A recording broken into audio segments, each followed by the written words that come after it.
Hi guys, welcome back to the TMR podcast. We are one day away for the final Loki episode, and basically, I've been away from the Loki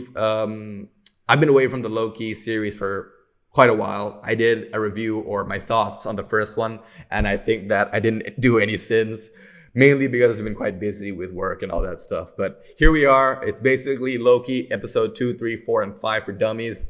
And then I'm basically gonna review, give you my predictions from a comic reader point of view for the finale, and my review up until now of the series.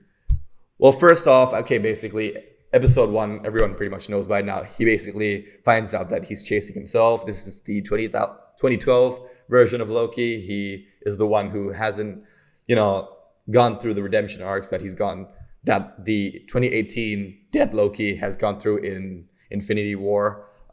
Basically, he does go through all of that in one sequence when he reviews his whole life highlights, as Mobius said. As I said in my earlier review, that was one of my favorite scenes, to see him react to his mother's death, or the fact that he actually did care about his father and his brother as well. And that the fact that he didn't want to die because, he thought he wasn't catchable. He thought he would always survive. But finally, he did succumb to Thanos at the end. And after that, I thought the future episodes for Loki would be endless, would have endless potential. And it did. Episode 2 was also very enjoyable for me. I thought the back and forth between Loki and Mobius was really good. I like their dynamic, and I think they're pretty perfect duo in terms of good cop, bad cop, the way, rush hours are or lethal weapons are. And at the end of the second episode, he meets Sylvie, which is the girl version of him. And I think that that was one of the craziest endings we've seen, that Sylvie actually does, create the multiverse. We always thought that, Doctor Strange, Spider-Man, Wanda would be the one to create the multiverse, but hey, no, it's actually female Loki, Sylvie. So episode 3, episode 3 is actually my least favorite episode. It's mostly filler. I do know that, slower scenes in the MCU for me are pretty good, and I do enjoy it.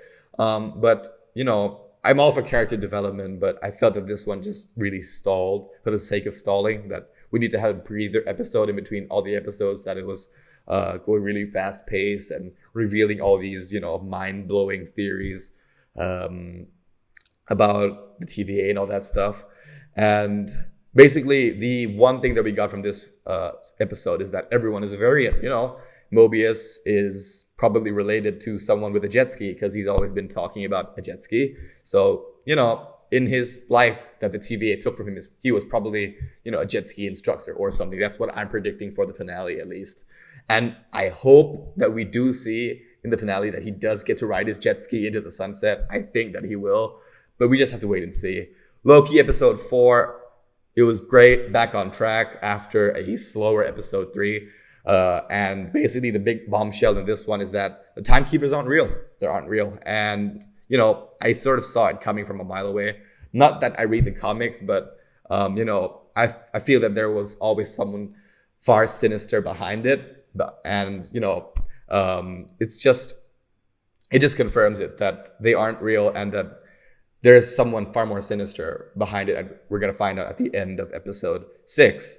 Episode 5 was actually also very good, because at the end of episode 4 we got to see I think 4 variants of Loki. We saw classic Loki, we saw boastful Loki, we saw kid Loki, and my personal favorite, Croaky, Crocodile Loki. Anyways, I thought that episode 5 was very good, very entertaining to see all the Loki variants interact. There's also President Loki, who gets his hand chopped off, or bitten off more so, by Crocodile Loki. And the recurring joke that they have with Crocodile Loki is actually very, very enjoyable. And I also think that the sacrifice that classic Loki made at the end was also genius. His origin was also pretty good in general. The fact that there's a Loki in a multiverse where he does escape the events of Infinity War, where he does fake his death from Thanos. Like, he never gets strangled, he never gets his neck broken.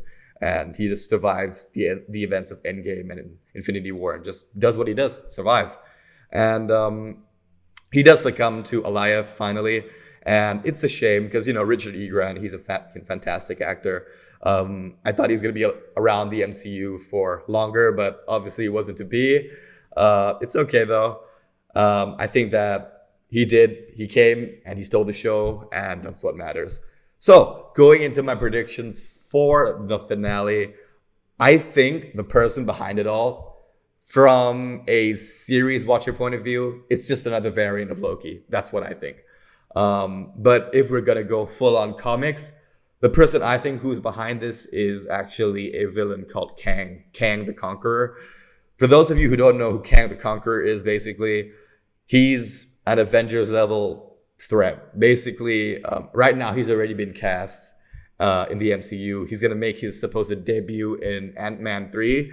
And basically, he's a time traveler, It pretty much fits in with what Marvel is doing right now with their multiverse and time travel stuff, because in Endgame, the Avengers did create time travel for the first time, and Kang is pretty much a time traveler himself, because, he started off as a human named Nathaniel Richards, and basically he began being evil because he was visited by his future self.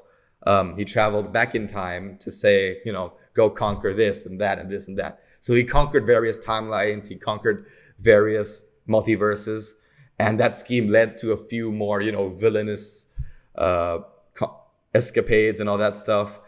And I think that the fact that the Avengers knew how to time travel at the end of Endgame really pissed him off. And I think that he's going to come out of hiding for that. The first person he's going to come after is probably Ant-Man. But if we do see him in Loki, which I don't think we will, but if we do, I'll be very happy, because it does make a lot of sense, because Ravonna Renslayer, who plays, the judge, is actually related to Kang the Conqueror as his lover, because, she's a 40th century princess and he's a 30th century being.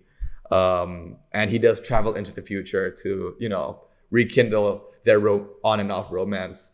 And I think that it does make a lot of sense if they're going the Kang route, because, Kang is one of the few established Marvel characters that are capable of, creating TVA technology like TemPads, time doors, time callers, reset charges. He is a person of the future, and, this could all be explained by Kang's future tech, more so than it can be by a future variant of Loki. So that's what the nerds or the comic nerds like me think. But at the same time, for the series' sake, I do think that they're going to go the variant of Loki route and save Kang for the big screen once we get to watch Ant-Man 3.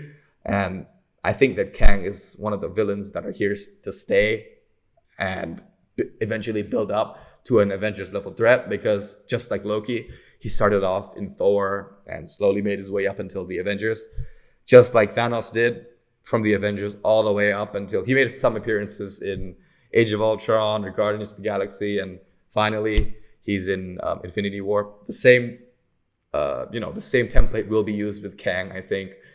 But overall, I want to see what you guys think. But for me, I think I made myself pretty clear.